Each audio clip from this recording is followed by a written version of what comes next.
You already know someone is moving against you. You can feel the architecture of it even if you haven't named the pieces yet. The colleague routing credit through his own mouth. The friend whose loyalty evaporates the moment a more useful person enters the room. The family member quietly editing the story, casting you as the villain in scenes you were never present for.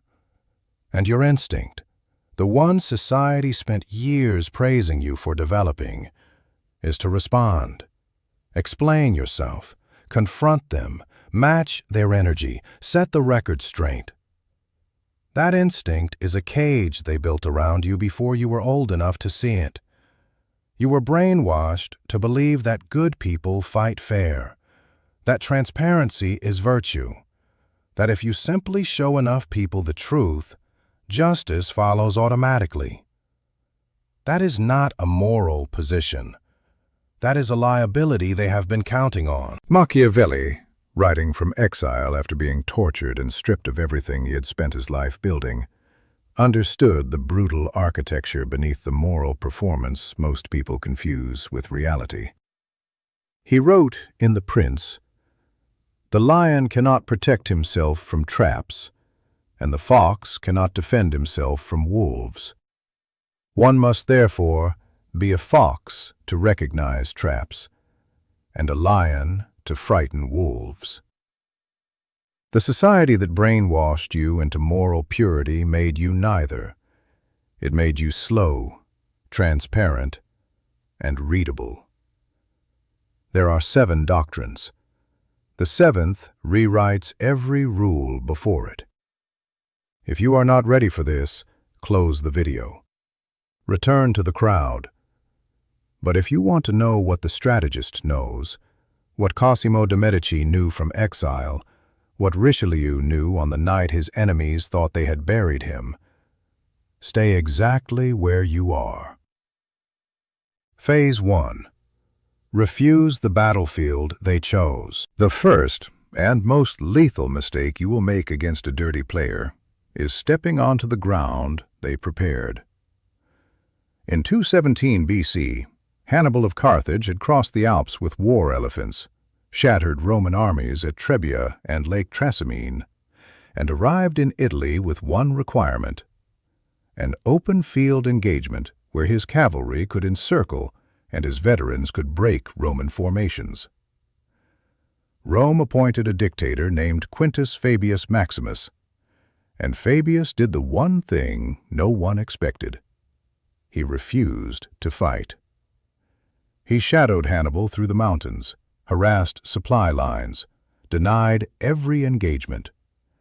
His own soldiers called him a coward. The Senate called him weak. Hannibal was reportedly humiliated. He had crossed a continent to fight Rome, and Rome would not appear. Fabius understood what the Senate didn't. Hannibal's genius required the battlefield. Without it, the genius had no medium to operate in. The person moving against you has already chosen the ground. The group chat, where they control the narrative. The family gathering, where the witnesses are pre-selected. The professional setting, where you are constrained from defending yourself. They pick the venue. They pick the rules. They are waiting for you to walk onto the field they built. Refuse it. When you stop appearing at the battles they prepared, 2 things happen simultaneously. Their stage begins to look like a performance with no audience worth performing for. And you reclaim the space to choose your own ground, your own witnesses, your own timing. Hannibal remained in Italy for 15 years. He won every battle he was given. He simply never got the one he needed. Phase 2. The first attack is a confession. When someone makes their first dirty move against you, they have just published their psychology in full, their preferred strategy, who they believe their allies to be, what they think your weakness is, what level of risk they will absorb, whether they need deniability or are comfortable being visible. Every one of these is intelligence. Most people lose this data because they are inside the wound. The strategist treats the wound and reads the weapon at the same time. Sun Tzu wrote in The Art of War, "Know your enemy and know yourself, and you will not be imperiled in 100 battles." The less quoted line follows directly. Knowing yourself but not your enemy, you lose half. Knowing neither, you are already done.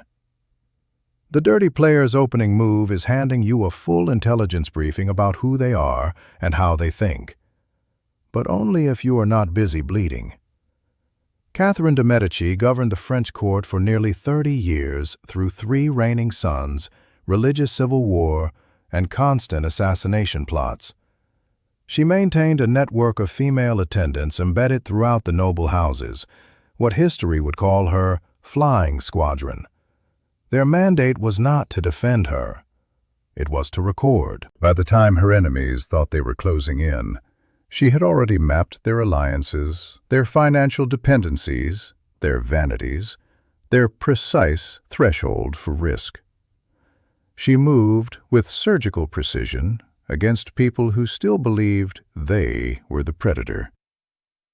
When someone plays dirty against you, your first response is not to react. It is to record. Write down what exactly they did, who they involved, what they assumed you would do back. By the time you have fully understood their first move, you hold a map of them. They thought they were attacking. They were drawing you a blueprint of themselves. Phase 3. Strike where their power actually lives. Every emotional counterattack fails for the same reason. It aims at the visible behavior and ignores the invisible structure beneath it. You confront the comment, the rumor, the smear. You ignore the single relationship that gave the behavior its power. Every dirty player is leveraged. None operates purely from their own strength. There is a manager who hasn't examined them too closely. A patron whose trust is doing all the work. A group whose perception they have borrowed against. Machiavelli, watching Cesare Borgia consolidate the Romagna, noted that Borgia did not waste energy fighting regional lords directly. He identified the specific alliances and guarantors their power rested on, and he degraded the structure. Once the structure was gone, the lords collapsed without ever being directly confronted. Robert Greene distills this into Law 33 of the 48 Laws of Power. Discover each man's thumbscrew. Every person has one pressure point without which their entire posture collapses. The tower has one foundation stone. Find it. You don't have to attack the relationship. You simply have to make the truth visible to the foundation stone, once, cleanly, without theater, without bitterness. One factual interaction in which the person whose belief funds everything sees with their own eyes what has been happening. Most foundations cannot tolerate that data. Most foundations quietly recalibrate. The tower above doesn't register the shift yet, but it has already begun to lean. Phase 4. Force them on the record. Comment below. I choose the cold path. The dirty player's most precious asset is plausible deniability. Their entire architecture depends on the ability to say, "I never said that." They live in the soft tissue between explicit and implicit, the space where everything can be reframed in real time.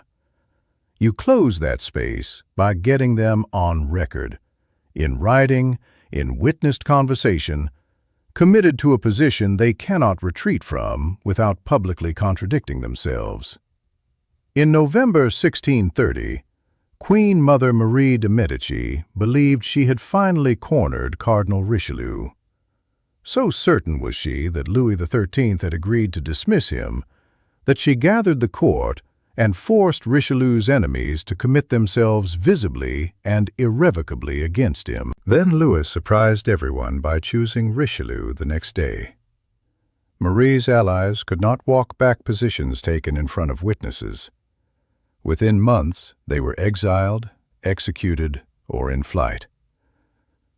Richelieu had not destroyed them. He had simply allowed them to commit, on record, to a position whose ground was about to vanish. History calls it the Day of the Dupes. A dirty player who is not committed publicly can revise reality in real time. One who is committed publicly can only contradict themselves. You are not trying to make them confess. You are trying to make them say something specific enough that a record exists. Then you do nothing. Because when their next move arrives, and it will, that move will contradict the record. The contradiction will not be your accusation. It will be their own words against their own behavior. Dirty players hate writing things down. They hate witnessed statements. The strategist works in exactly those mediums. You never ask the dirty player to be honest, only to be specific. Specificity is a trap.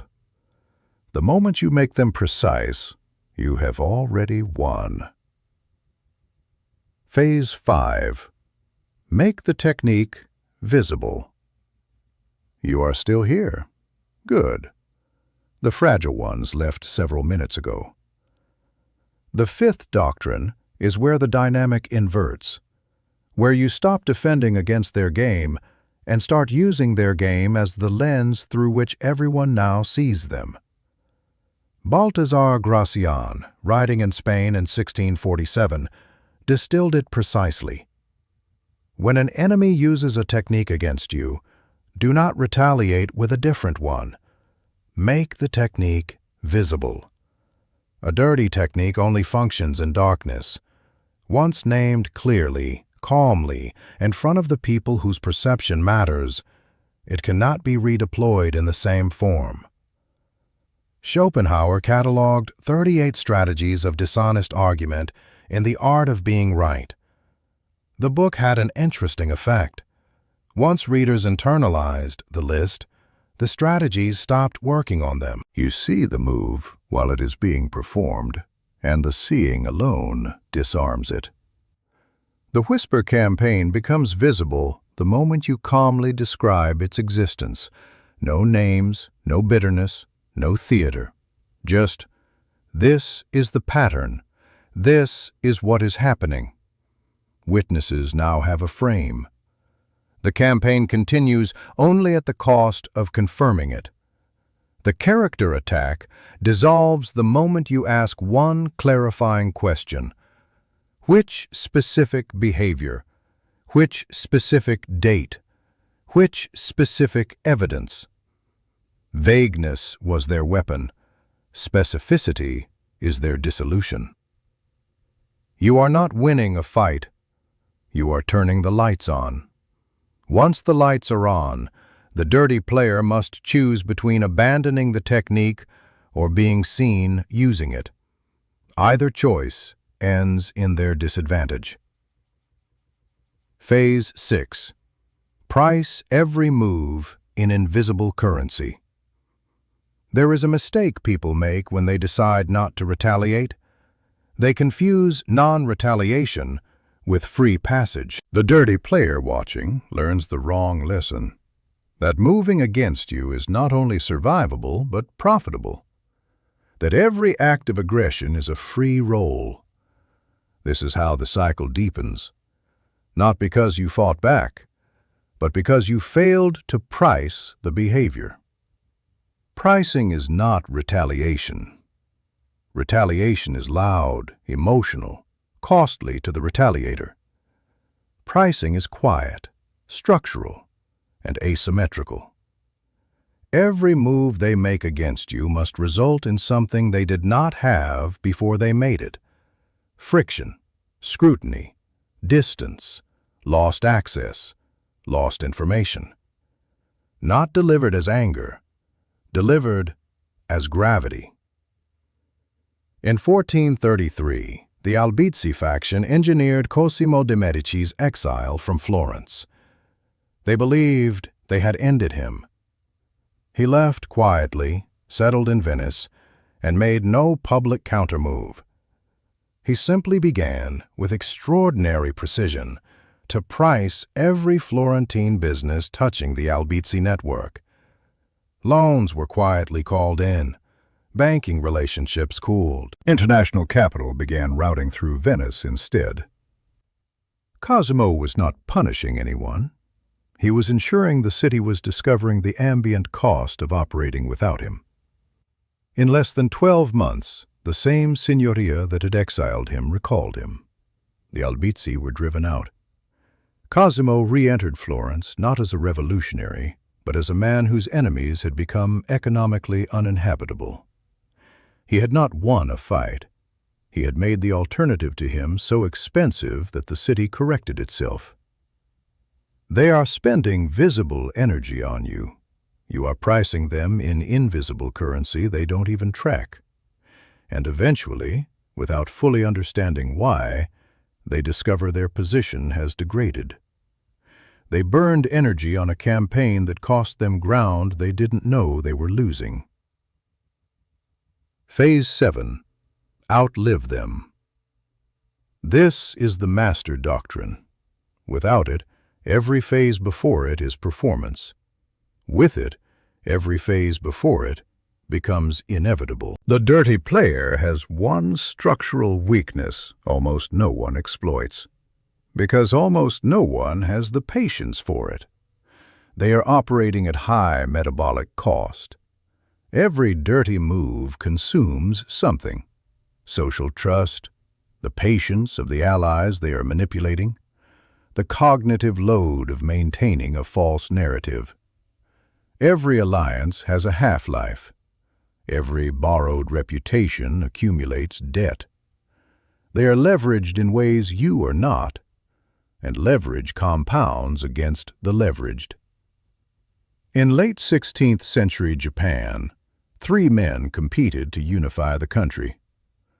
Oda Nobunaga came first, brilliant, ruthless, assassinated by one of his own generals in 1582. Toyotomi Hideyoshi succeeded him, burned through his health and alliances in the campaigns of his final decade, and died in 1598 with his succession unsecured. The third man waited. Tokugawa Ieyasu had served both of them. He absorbed every demotion, every slight, every unfavorable assignment without visible reaction. He observed, he built, he conserved. When Hideyoshi died, Ieyasu was the only major figure in Japan who had not exhausted himself competing for the prize. By 1603, he was shogun. The dynasty he founded governed Japan for 265 years. He had not outfought either of them. He had outlived them. Augustus lived by a phrase that the most patient strategists in history have returned to across centuries: festina lente. Make haste slowly. Move with full intent and zero panic. The dirty player wants the encounter compressed into a moment they can dominate. The strategist insists on a time scale they cannot maintain. You stay coherent. You stay productive. You keep your structures intact. You do not become bitter. You do not narrow your life around them. You wait. Dirty technique requires sustained deception. Deception generates inconsistencies. Inconsistencies surface to the wrong audience at the wrong moment. Transactional alliances erode the moment the transaction stops being profitable. Time is the most patient executioner in history. It requires nothing from you except that you remain standing. The fatal mistake is believing that not engaging means not winning. Every day you remain coherent and productive, while they burn metabolism on the campaign, that day belongs to you. By the time they exhaust themselves, you are still here, bigger, better resourced, your reputation intact in the rooms that matter. They spent themselves on a campaign. You compounded. The dark mirror. This path is genuinely cold. When you stop reacting, you are alone with your restraint.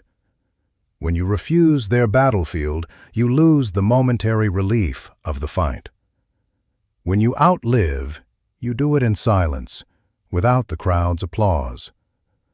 Machiavelli himself wrote The Prince not from power but from exile. Stripped of office, subjected to torture, confined to a farm outside Florence, with no indication he would ever return to relevance. From that cold, from that silence, he wrote the text that would reshape political thought for 5 centuries. He did not need the crowd. He built something that survived him by half a millennium. This freedom is cold, but it is the only freedom that belongs entirely to you. When you stop reacting, when you refuse their terrain, when you read their moves as data and price their aggression invisibly and simply remain while they accelerate, something shifts. They stop occupying the center of your nervous system. They become smaller. Not because you talked yourself into it, because they actually are. The dirty player's leverage was never their behavior. It was your reaction to it. Take the reaction away, and they shrink to their actual size, which you will eventually realize was always small. And then the quieter question rises. How many people have ruled you simply because you walked onto the ground they prepared and tried to win there? That is not a question this video answers. That is a question you carry. You stayed. That alone separates you from most. Subscribe not because I asked. Subscribe because you are done being the reaction they counted on. The deeper material, the manipulation frameworks, the power dynamics the algorithm suppresses, lives behind one click in the description. The advertisers want this softened. We are going the other direction.